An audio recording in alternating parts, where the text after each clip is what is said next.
Now everybody's here. What's wrong? What's wrong is I couldn't handle that. Well, most people like to play hero, right? They like to not show up when you're strong and receiving abundance because then they're smaller than you. But then when you are weak and down, they like to play hero because misery loves company. Hello, everyone. Welcome back to the Rage Room. It's been a couple weeks since we have had a guest on because of the holidays and traveling and all of the things. But I feel like we were meant to have this conversation today. And maybe it's because we needed to get through the hustle and bustle of everything that was going on. But originally, I have Cheree Ashley here with me. And originally, we were supposed to record on a different day. And something with my kids happened at school and I had to attend to that. And now we're here today. And I'm already feeling like this fire in my belly that something juicy is about to come up. But I also feel like maybe that was something that was experienced over the last few weeks for one of us that we needed to like bring into this call. And so, I truly believe that everything happens for a reason. So welcome to the Rage Room, Cheree. I'm so excited to have you here. And I would love to dive into all of the things that you are doing in your life and your businesses and your brands. But I really want to know who you are as a human being in the human experience and why you felt called to come on the Rage Room and chat with me today. Ooh, I love that question. First off, Nick, thank you so much for having me. And instantly, the name Rage Room was speaking my language. And anytime we're talking nitty gritty when it comes to mental health and being raw and real in that aspect, I'm all for. Because, I feel like at times I've been told by different people, it's like I'm a chameleon. And that's a very interesting term that I used to laugh at and be like, a chameleon, like in which sense? Like I have lots of tattoos, like in that way. But then I really think about it and it's true. I really have always been really good about, depending on what situation I'm in, I'm able to kind of adjust, whether I'm sitting in a room full of CEOs or I'm walking the streets of Skid Row or the Tenderloin encampments pulling addicts out who need help. And I'm very comfortable in both situations. Mm, And that's not normal. no. I feel for most people, obviously, right? So it's interesting to me. And anytime I can just talk authentically about my life and my story, I'm game for it. So, yes, thank you for having me. I'm super excited to have a conversation with you. Yeah, I think that the term chameleon, I think that that's really interesting because no, a lot of people aren't adaptable, right? I feel like the macro and the majority of people are so conditioned by society and what's expected of them. And being an addict and alcoholic in recovery myself, I feel like I wasn't able to do that before. Like I could adapt to certain social situations, but not as me, right? Like I always had my fix that would help me become more adaptable to situations, but I love the term chameleon because it's like when we truly learn what our superpower is and what our mission is, and we become very convicted in that, I feel like shape shifting and adapting to any situation in a very quick manner becomes very easy. I think that a lot of people aren't adaptable because they aren't convicted around their mission. They aren't convicted around what their purpose is. They aren't convicted about around who they are. And so I think that speaks volumes to have other people mirror that back to you. And I'm sure that that feels fucking tastic. And I get that a lot too. People are like, "Oh, you're so adaptable." Like I have clients who are in several different of my spaces and they're like, you come off with an energy that supports that space and it's totally different from the other space. And it's like when we're convicted in who we're serving and we don't feel like we have to put on a show, we're adaptable in any situation. So I love that. And speaking of chameleon, I'm like, holy shit. Do you have a lot going on as a mom, as a wife, as an entrepreneur, as a CEO?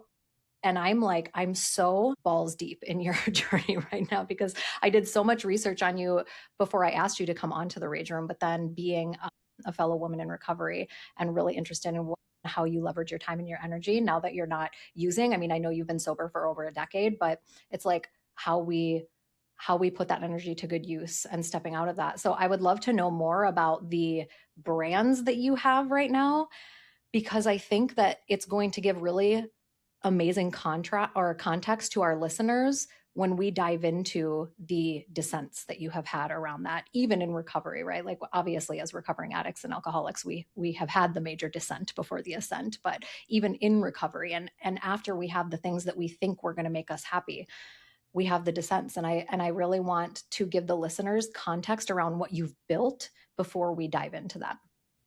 For sure. And how you were saying, like being adaptable. One thing I will say, and it's not saying that, not other people who are not in recovery aren't adaptable. Mm. I just think that those of us who have become successful business owners and entrepreneurs that are in recovery have a level of understanding and humbleness about us that really is unique and very special. I mean, you can say it. Most people don't have it. Most people don't have that understanding like we do.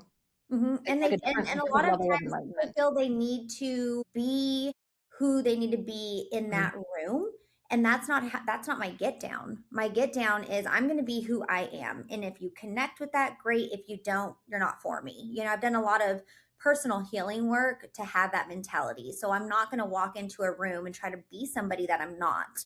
This is who you get, and that's it, and Yeah. because of that, that has I feel contributed to a lot of my success is people meet me and they see that about me.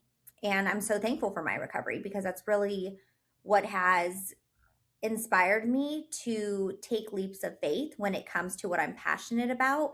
And fear at this point, I mean, I call it a pit in my stomach, but I wouldn't necessarily say that it's scary because it actually excites me. If there's an Mm. idea that I have, of course I'm going to naturally have that pit. Of course I'm going to be nervous, but I have tried to turn that fear into excitement because the scariest thing I've ever done in my life was get sober.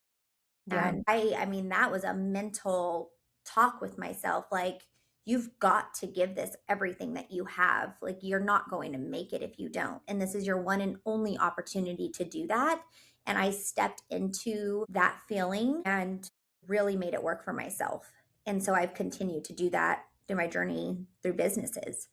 Yeah, that's so beautiful the way that you said that because it's like I know that especially the listeners here who are sober or struggling with addiction or sobriety, it's like we hear often that sobriety is the scariest thing that we'll ever have to do as addicts. But it's like really sobriety is just kind of like the avenue that we were on when really it comes down to like taking radical responsibility is the scariest thing we'll have to do. When I was every single time that I got sober or that I tried to get sober, it was like, this means that I have to take responsibility. This means that I actually have to face the things that I haven't wanted to face in order to create success out of this. So I love that you brought that up because it's a terrifying thing getting sober and having to take radical responsibility, but it's a terrifying thing having to take radical responsibility in anything. It's like, that's why I feel like when it comes to anything that we are overcoming or an edge that we're coming to that feels scary, right? Like fear is really at the eye of the beholder. It's like, what does fear means different things to different people, but it's like, if we really get to the nitty gritty and the nuance of it, it's radical responsibility. That's the scariest fucking part. Most of us don't have to take radical responsibility when we're sitting in our lowest frequency or not operating at our highest self. And so when we come to that edge, it's like, holy shit, Right. it's fun and exciting. Like even when the times that I tried to get sober or the times that I tried to start new businesses or the times that I tried to get pregnant or the times that I started new relationships, it was exciting. And then when that excitement and that hype wore off, it was like, ooh, this is really what's required. Fuck that. No, thank you. So I love that you brought that up because I think that that is a conversation that we could like take out the getting sober and like put in anything, insert anything. It's terrifying to face ourselves because most people won't do that. Most people don't have to do that. Most people are comfortable just being lazy or sitting in their misery or whatever because it's just an easier place. It's an easier place to be, quote unquote. I beg to differ at this Yeah. point in my life. I really do because I feel like being adaptable. We were just talking about being adaptable as we go through those major edges and the big ebbs and flows. I feel like it does get easier. It does get easier to face the fear and jump off the cliffs when you're facing major edges and all of that. So talk to me about your recovery centers because I'm actually really interested to have this conversation. And I think that depending on where this conversation goes, I really want to talk about the pain and the downs and the self-doubt that you had to go through while you were building these. I mean, wow, talk about, like, get on your hands and knees and serve. That, like, just brings tears to my eyes, and I wanna know more about it. I wanna know more about how it came to fruition. Yeah, and hopefully I don't get tears. I mean, here We you can said cry on here, it's totally it fine. earlier, and it just hit me right now because we were supposed to speak before I just had our launch dinner for the skincare, and you can get into that later. Mhm. But the January 7th is an extremely important date for me, and there's maybe a reason that we're talking now before or after that date because so much came up during that event, and it was my 14 years. It was 11 years that my facilities have been open. And what's crazy to me is when I started the facilities and we admitted our first client in, I didn't even really realize the date because so much was going on Mm. until we started signing the paperwork and putting the dates on everything. And I was like, oh my gosh, it's 3 years for me. This is my third Oh my year. god, full body chills. Yeah, and so that date just kind of stuck, and so now it's, like, very important to me, so if there is anything new coming, I try to really align it with that Mm. date for myself, and, the launch, party slash recovery celebration on so many levels just was so emotional for me because I was telling a few colleagues there I had a great group of people meshed together and I was so excited for that to bring beauty professionals, to bring press, to also bring colleagues that work in treatment, some of my mentors that have helped me since day one, all in the same room. And it was a beautiful thing to see. And I was telling them, I'm very proud of the skincare line. I am. But I've also started that company on a different foot than I did when I started my rehab programs.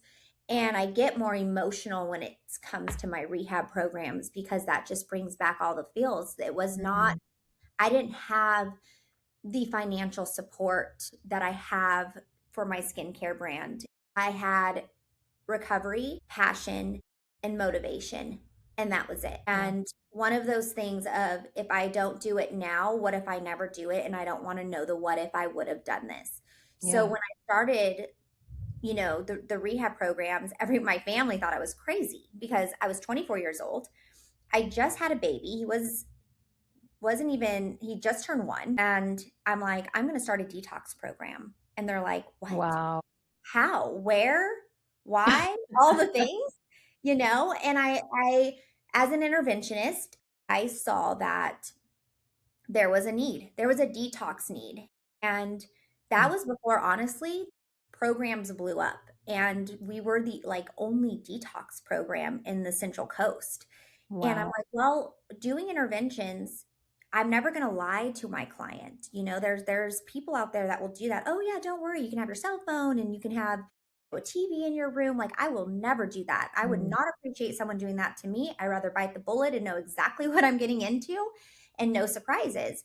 And so when doing interventions, sometimes there's clients that really just can grasp 7 to 10 days, not 90 days off the bat.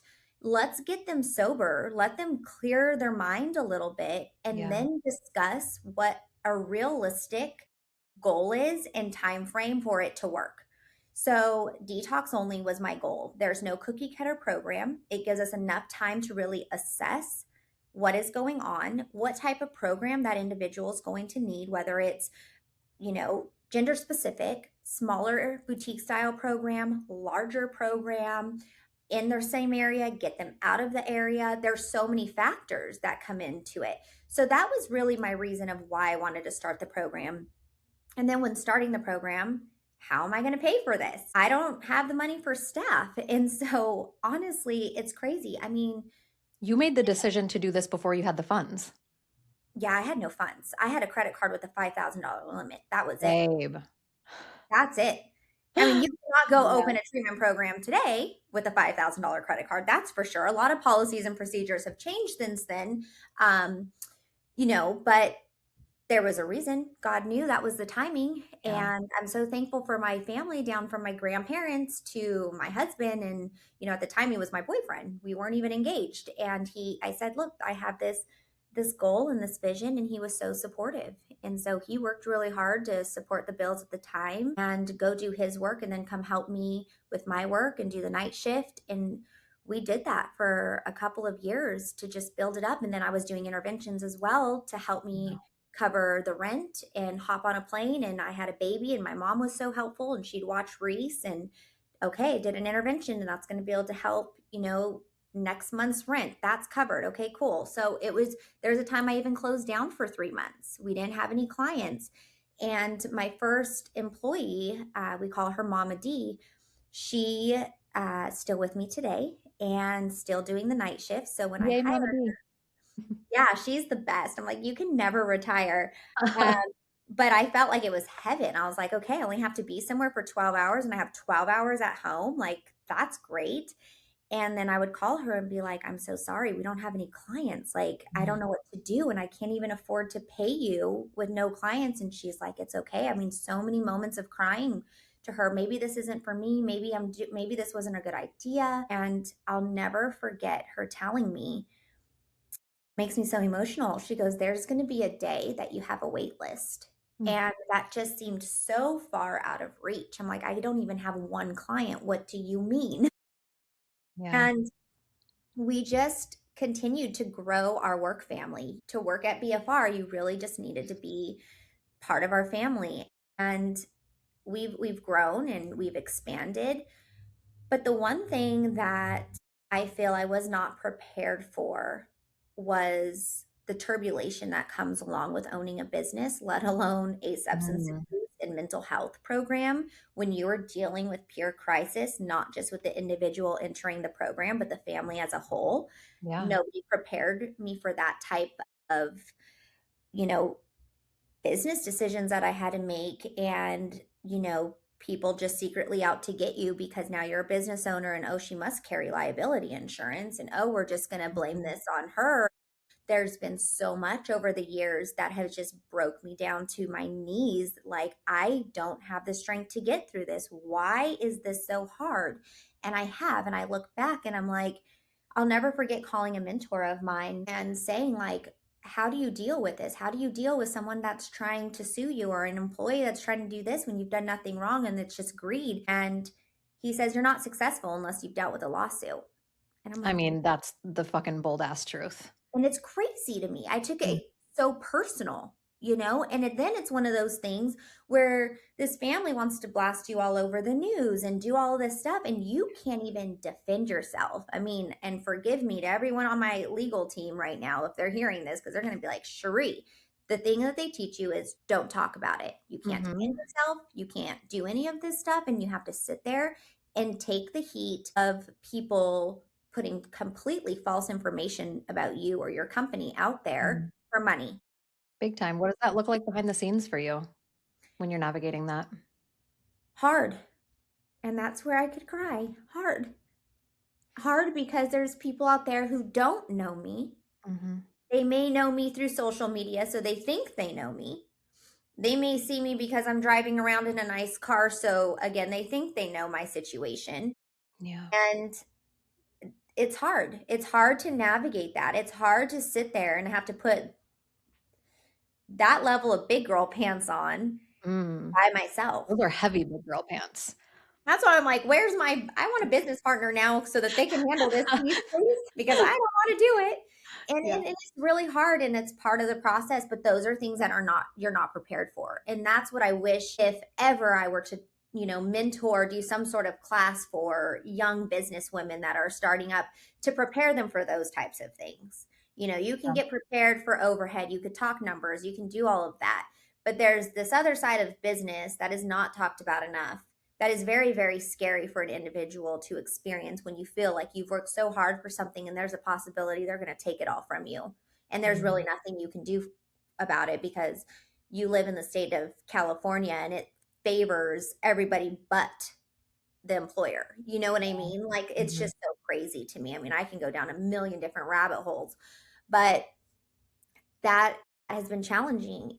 And, I would be lying if I didn't say that I wanted to get out of it at times because it's Yeah, so hard and you're dealing with chaos constantly. And you don't, I mean, for sure. we're in recovery. I'm sure I know I wasn't the easiest client. I feel bad. I've called personally and apologized to my counselors. I'm like, I was awful. I am so sorry. I know. I'm like, well, I know where my first amends are going. I have had this list ready to go for years.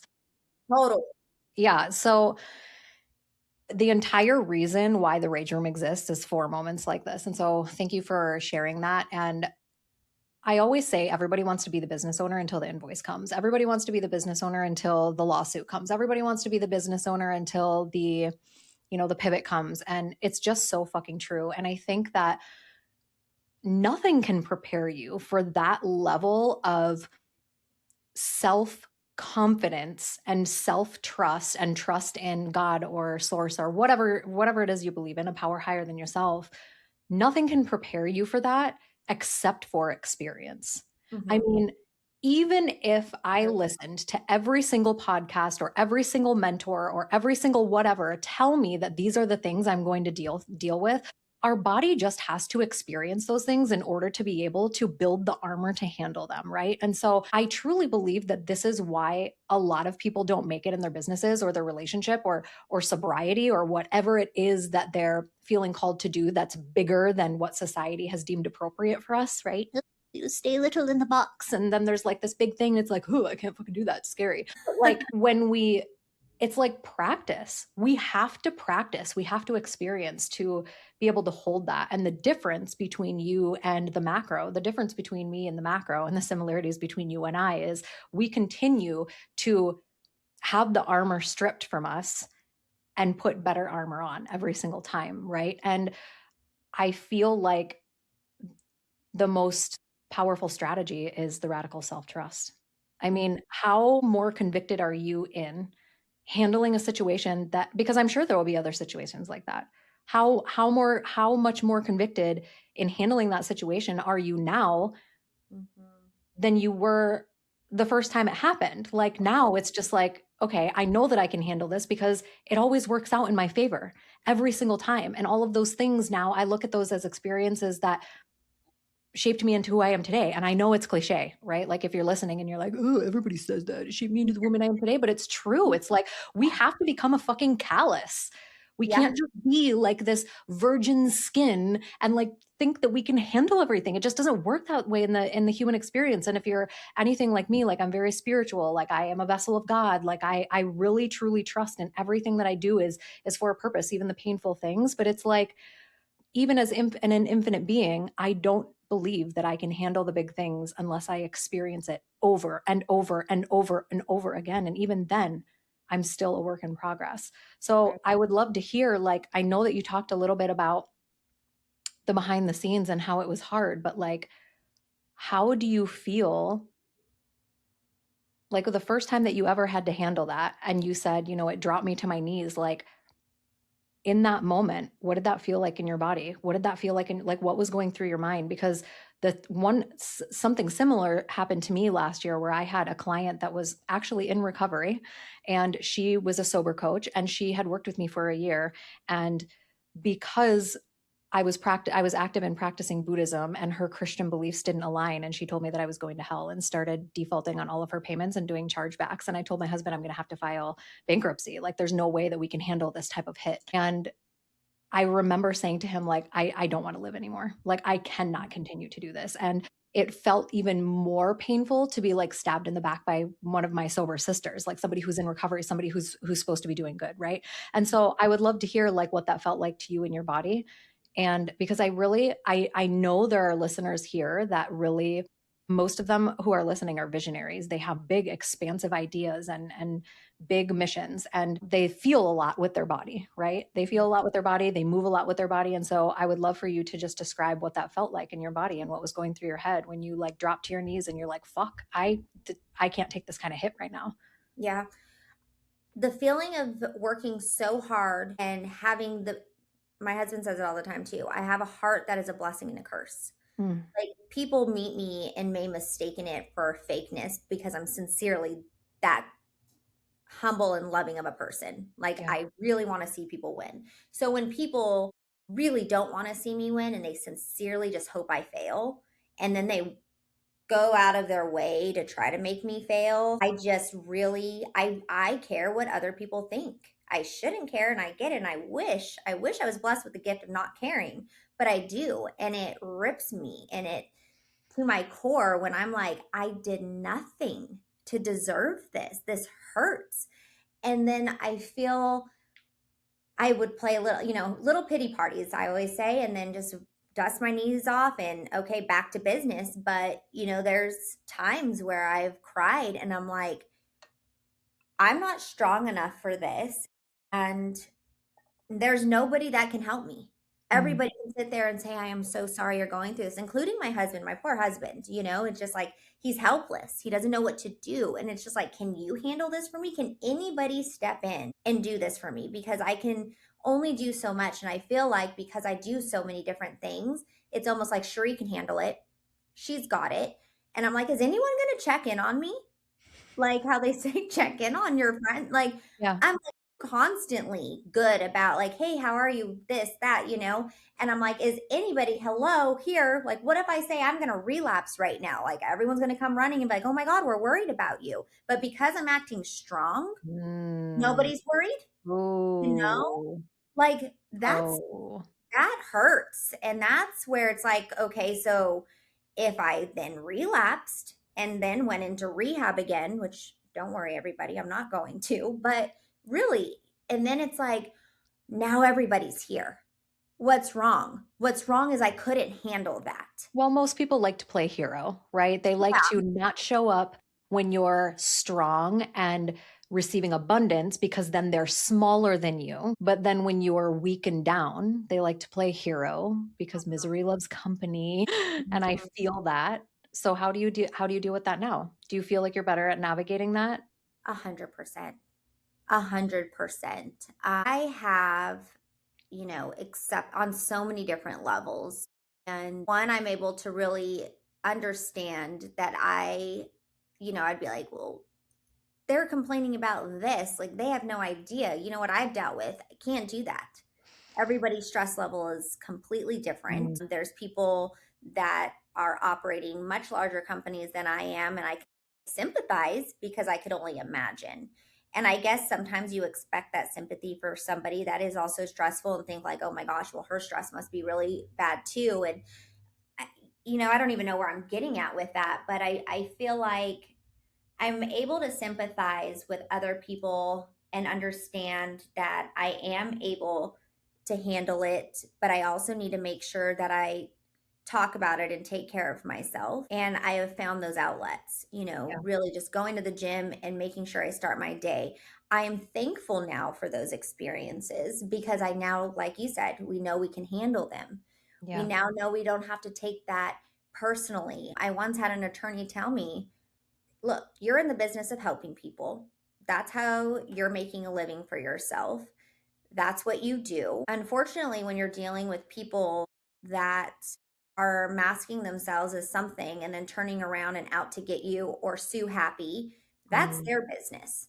It hit. I was like, whoa, I never heard of it That's that the way. He goes, truth. that's their business. It's a shady business, but so is the drug dealer and so is everyone else who's Mm. doing all these other businesses.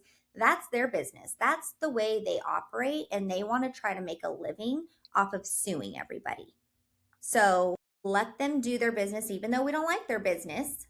Unfortunately, that there's people out there and they're not going away. Yeah. They'll always do that. And when he said that, I'm like, man, that really, That like changed everything. but I'm like, but what's with right and wrong? And I'm like, you know Mhm. what? There's no such thing. Not our monkeys, not our circus, right? It's like, it also sounds like you're resonating with the higher caliber Cherie. It's like you talked about being sympathetic, but also empathetic of people like CEOs of companies, where before it was like maybe you didn't see yourself as that at that level of success, and now you do. And so you can resonate with that, where before it felt like kind of alone. I know Mhm. when I was going through, oh my God, the fucking shit of being a business owner when I first started hitting like multiple six-figure months and I was just going through it. Oh my God. And I felt so alone. I felt so alone. Like there is nobody else on planet Earth that is going through what I am going through. Right. But it's like, at that point, even though I was successful financially, I didn't quite see myself at that level of Mm. Yeah. caliber. I didn't see myself as the successful person because I was in such a hustle era that I never stopped to smell the roses or like check in with myself or like who the fuck was I even? I completely lost myself at the end of 2024. I actually like had a potent meltdown and checked myself into a mental wellness institution so that I didn't relapse. It was like, and it was all around the hustle in my business, right? But it Mhm. sounds like for you, and correct me if I'm wrong, I'm kind of just like thinking about my experience was like now you see yourself as that successful high caliber woman. So now you're like, wow, this isn't so bad because I'm not alone. And all of these people go through it like tenfold of what I'm going through. But also there are thousands of women who have businesses of our caliber and go through this stuff every day. And so it's like the shift in not only trusting ourselves, but the shift in seeing ourselves the way that other people see us, and Mhm. that shifts everything. When you said that you had a launch party for the skincare, is the skincare is new, right? The skincare line brand is new. What like made you want to tie that into your brands if all of your stuff is around like detox and recovery? Did you want something that you could contribute more to recovery, like foundation? Yes. So I feel originally, like if I'm being completely authentic and honest when it comes to why I stepped into this space, I feel like I grew up really, really quick having a detox program. Mhm. Because I was so young and working with other facility owners that were much older than myself, I feel like everywhere I went had to be extra as professional. Not saying that I'm not going to be professional now, but I feel like I could be myself. Yeah. I could wear this on a podcast. If you would have done this 10 years ago, I would be wearing literally A like a suit. blazer in like as old as I can look was my goal. Yeah, yeah. Okay, Chris Jenner. And seriously, and I got a lot of backlash from clients that would come in and then see who the owner was and literally go on Google and write a review and say owner with her fake eyelashes and yoga pants, and I'm like, oh, What? really? And I'm like, you know what, it again comes back to caring what people think even though I should not care. Take me off of everything. Don't call me the owner when I walk in the facility. Just call me one of the directors. Do not let the clients know. Take my face off the website. I'm not the CEO. I'm a director. I called my, no joke, my business card said executive director forever because I didn't want to be known as the owner. Oh my I was God. so over people's reaction the second they saw me. And I think that goes back to being in middle school, and Yeah. simply asking a boy in class for, hey, do you have a pencil? I'm new to the school. I came from a small little private school and now I'm at a public school. And then at lunchtime, I have the girlfriend pushing me saying, why were you talking to my boyfriend in class? And I'm like, oh my God, I won't do that again. And so I think that I still have that. And so when people just do those types of things, I'm like, hurry, hide, take me Yeah. away. And with the skincare, I'm like, I'm passionate about it. I love it. It fascinates me. That whole, world of taking care of yourself and going to the gym and all of these things. And what inspired me to do it is that at the facilities, we provided little travel size shampoo bottles and whatnot. And I was like, how cool would that be? We would Oh put our my label on God. it. I'm like, how cool would that be to kind of create our own stuff for the facilities? Like super simple. And as I started looking into it, I'm like, okay, well, it's not that simple. And I have to do everything by the book. I'm not going to go, I look at people now with like smaller businesses and like they copy the exact logo of another company. I'm like, oh, I could never. I've got to make sure I trademark it. I get insurance. I have to cover all bases because Yeah.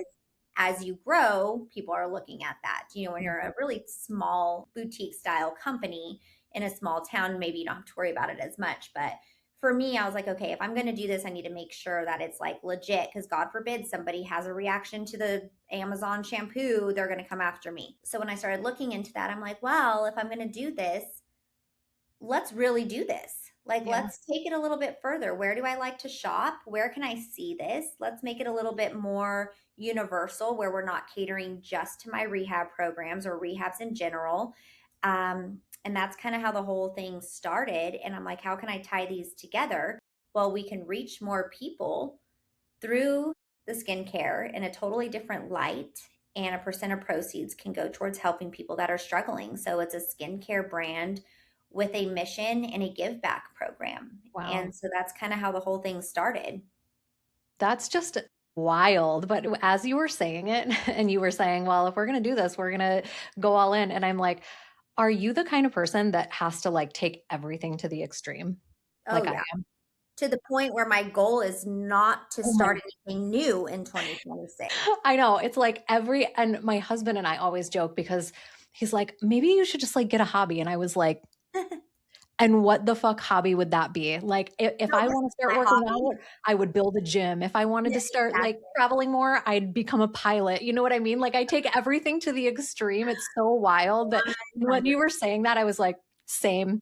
Same. Like, we can't just do little Uh-huh. mini shampoos. We have to own a corporation. But it's so funny because I talk to a lot of people in recovery and they're just the same way. But I truly think it's like, if you think about how much time and energy we spent in addiction, Oh, yeah. that energy still exists. And so it's like, why not take everything 100%. balls to the wall? We did when we were drinking, we did when we were drugging, we did when we were doing all of the Totally. destructive things. And yeah, so I just resonated with that a lot and it made me It's chuckle. so But true. Well, and that's what yeah, I tell our clients too, especially when I had direct client care. It's like, look, if you can use your manipulation smarts to oh my get God, your stop. drugs every single day, when you're waking up dope sick with not Yeah, a penny in your pocket, but by the end of the day, you're high, every single day, you're living that cycle. If you would right. have that mentality in recovery and use that towards something you're passionate about, you will be one really successful people. And you and Absolutely. I both know many of those people in recovery extremely. Many of those people. In fact, I feel like a lot of the most successful people in the world are either in recovery or do not use anything, any mind altering substances. And I think it's becoming more prominent. I think that I, was it my husband that told me that like a Jim Beam manufacturing facility just shut down because like consumption is becoming less in the Yeah. US or something like that, and I was like mind blowing. It's like it's like an all-time low, and I'm like thank God. But yeah, it's so interesting. It's so interesting to hear about all of the things that you've been through. Like I know the listeners are going to appreciate this, and I would love to chat more with you at some point about all of this, everything that you've done. And it's just so incredible the way that you've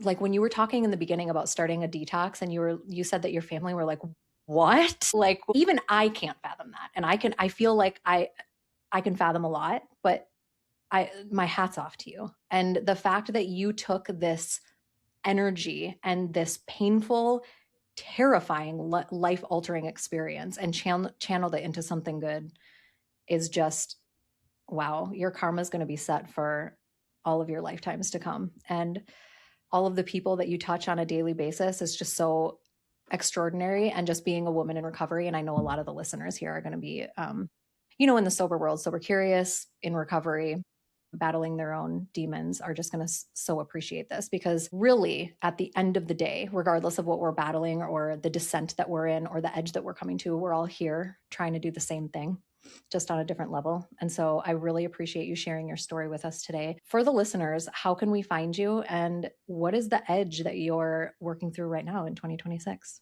So you can find me on social media, Cheree Ashley, or you can follow us at the skincare line Osare Wellness. And 2026 is really just about growth and continuing to grow the vision that I started and continue to do what I've been doing. Nothing's more reassuring than saying, like, I don't really have a New Year's resolution. It's I not to love start, that for you. not going to the gym. It's not eating cleaner. It's not this. I'm going to keep doing what I did last year, Yeah. just better. And that's it. I'm not this new, I love that for myself. It's not that everyone else, if you didn't do it in 2025 and you're setting that, great. We all need that new beginning, reset, restart. But I feel Mm. like going into 2026 is the best year yet than all my previous years. Like I feel like It's really secure with yeah. where I'm at Yeah. in life right now.